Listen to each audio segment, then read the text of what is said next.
Hamster Combat as well, trending, and then yung Katizen guys, no. So dito mo yan makikita sa may tap to earn tab under Ton ecosystem. I guess so today pag-uusapan lang natin itong OKX Web3 wallet. Ito yung kadalasan na ginagamit sa mga tap to earn, other features niya dito, and ano nga ba yung mga other benefits na wala dun sa other Web3 wallets na meron dito, no. So pag-uusapan natin yan dito sa video natin today step by step.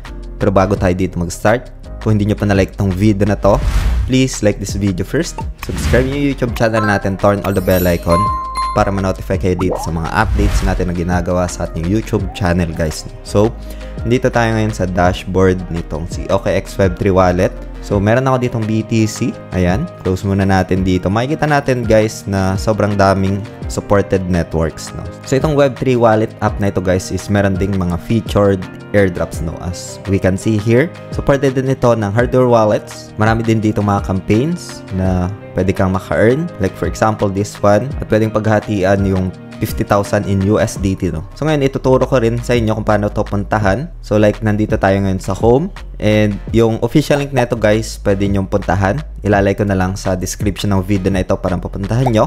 And para na rin makaiwas sa mga phishing links online guys, no? So once na makapag-create kayo ng account, ganito yung pinaka-user interface, no? And if nakalagin na kayo, ganito yung user interface. Makita mo dito yung estimated value ng account mo and other campaigns dito guys, no? So ganito yung user interface. If gusto mo puntahan yung pinaka-Web3 wallet dito, punta ka lang dito sa may taas, no? So meron ditong wallet, select mo lang siya and mare-redirect ka dito, no? So dito guys, meron siyang features na kung saan you can manage yung multi-wallet na tinatawag. So like close muna natin ito.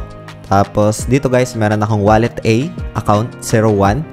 So select ko lang dito para lumabas ito, no? So pwede dito guys na mag-add tayo ng additional wallet, no? So multi-wallet, punta ka lang dito sa add wallet. Ayan, pwede dito hardware wallet. Pwede mo rin i-import. Like for example, if you have wallet sa MetaMask or Phantom wallet or Trust wallet, pwede mo dito guys i-import, no? So you can import dito yung pinaka-seed phrase. Pwede ka rin dito guys mag-create ng wallet. So dito lang sa create a wallet, no? So simple as that, and ma-add na siya dito ulit sa wallet A mo, no? So dito yan lalabas if ever na meron kang na-import dito na wallet, no? So it's a multi-wallet. Close muna natin ito. You can also browse this trade. So dito pwede kang mag-swap. Ito discuss na natin itong meme mode before. Ayan. So dito sa swap, makikita mo for example if you have Ethereum or BNB and gusto mo i-swap sa USDC or stablecoin is pwede yan, no? Dito naman sa limit, ayan, makikita natin we can just do this limit order. Kung gusto mo i-set yung pinaka-price ng pair na gusto mong i-limit order dito guys, no? Sa bridge naman, for example, you want to bridge BTC to other networks, no? So makikita natin dito. So like for example, going to Arbitrum USDT. Yan, so pwede yan. And dito naman guys sa baba, meron dito mga farming wherein you can just earn decent APR, no? So like for example, this one for USDC. Yan, karamihan mga stable coins. Dito sa trending, you can see yung other features dito ng farming, or you can earn staking rewards, no? So ayan, so dito sa taas merong points. If you want to farm nitong mga points, kita natin dito sa may points tab. Protocols as well for the APY naman ito. Ayan. Meron din sila ditong Cryptopedia na tinatawag nandito sa Discover tab. Ayan.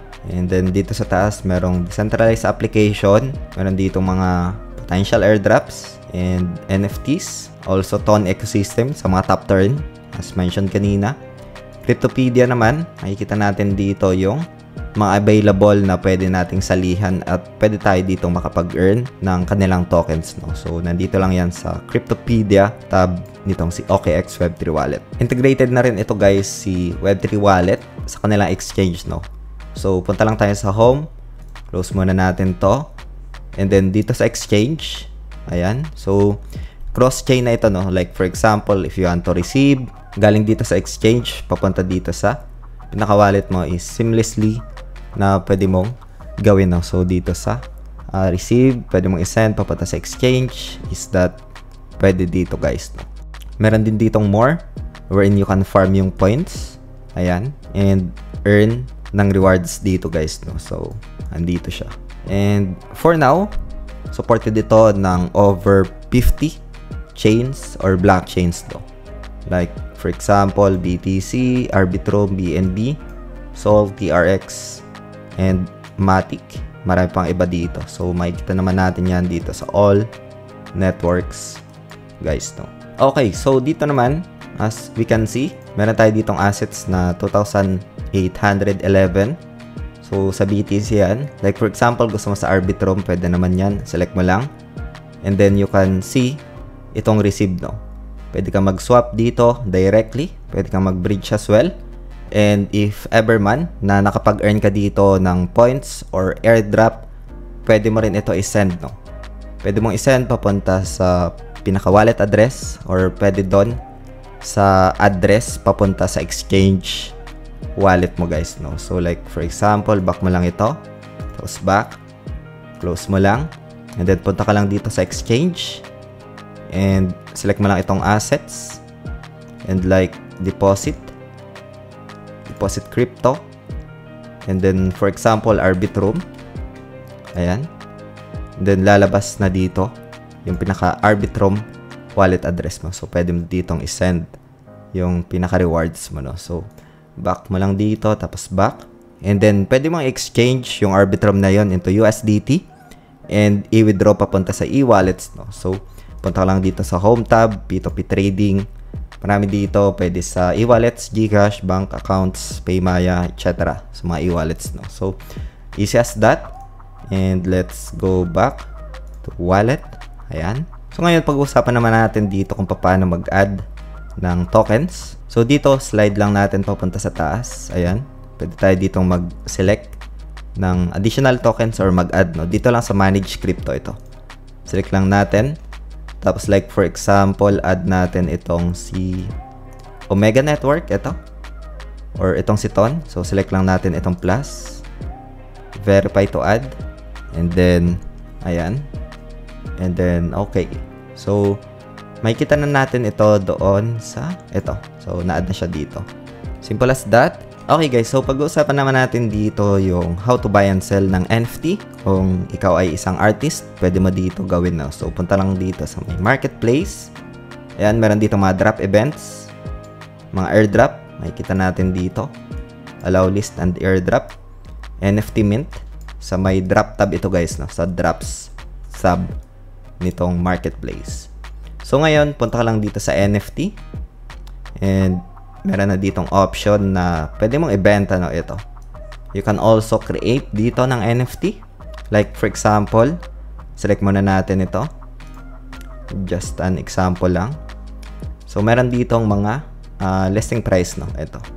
So, pwede ka dito magbenta, pwede ka rin dito mag-buy, buy and sell, pwede, guys, no? So, may marketplace and then NFT. Again, guys, itong video natin today is just for ideas lang, for friends, and does not qualify as an investment or financial advice. Hope you get some ideas dito.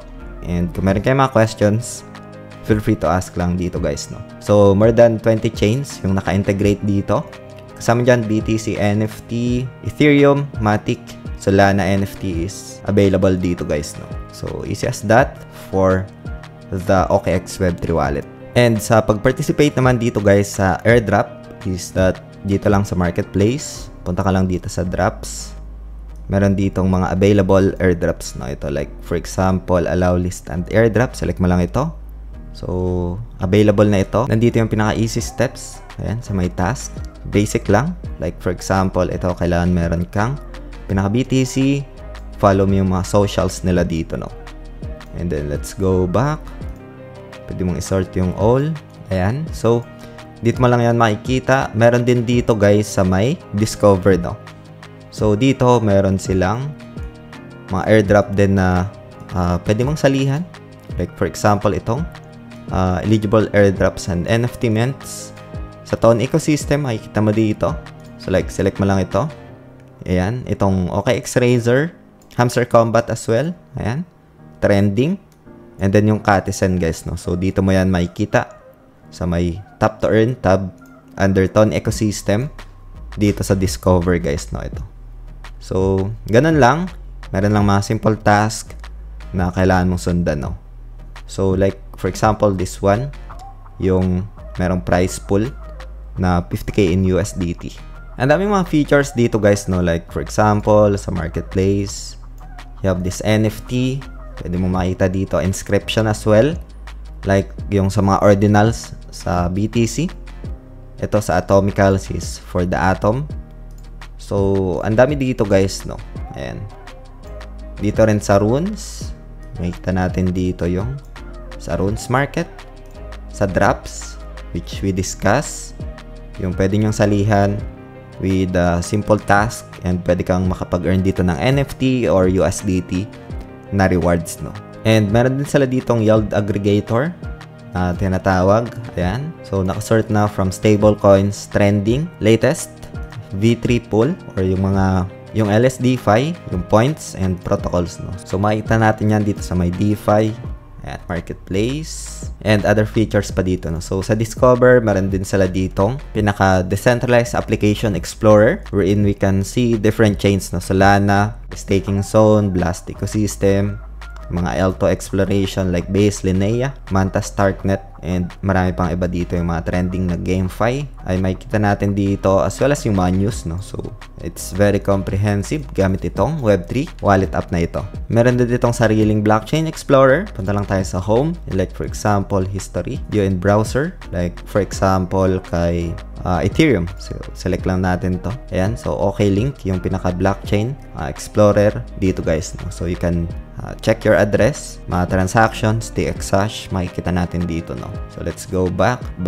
So, isa dito guys sa mga, for me siguro on perspective ko lang safe features dito sa Web3 wallet is that ikaw yung may hawak talaga ng seed phrase mo, no? So, naka-separate siya doon sa pinaka-exchange. If ever man na magkaroon ng issues, yung pinaka-wallet na yon, since meron kang seed phrase, is that you have this security, no? Nahiwalay or decentralized yung pinaka-account mo talaga guys, no? So yan yung isa sa mga features dito. Hindi mo kailangan ng KYC and pwede mong gamitin yung pinaka-seed phrase mo na yon. And for me, own opinion ko dito, OKX Web3 wallet is one of a safe na wallet, no? It's a Web3 wallet. It depends pa rin ito sa pag-handle mo, how you treat your wallet. Make sure you store it on the safe place and you store it correctly, na save mo dapat yung mga seed phrase mo. And I can consider this as convenient hardware wallet. Hawak mo yung pinaka-seed phrase mo dito. So, yun lang for today guys. Hope you get some ideas dito. Kung meron kayong mga questions, feel free to ask lang dito sa ating comment section ng video na ito. Maraming salamat ulit sa panunood. Ingat tayong lahat. Peace out. Bye for now.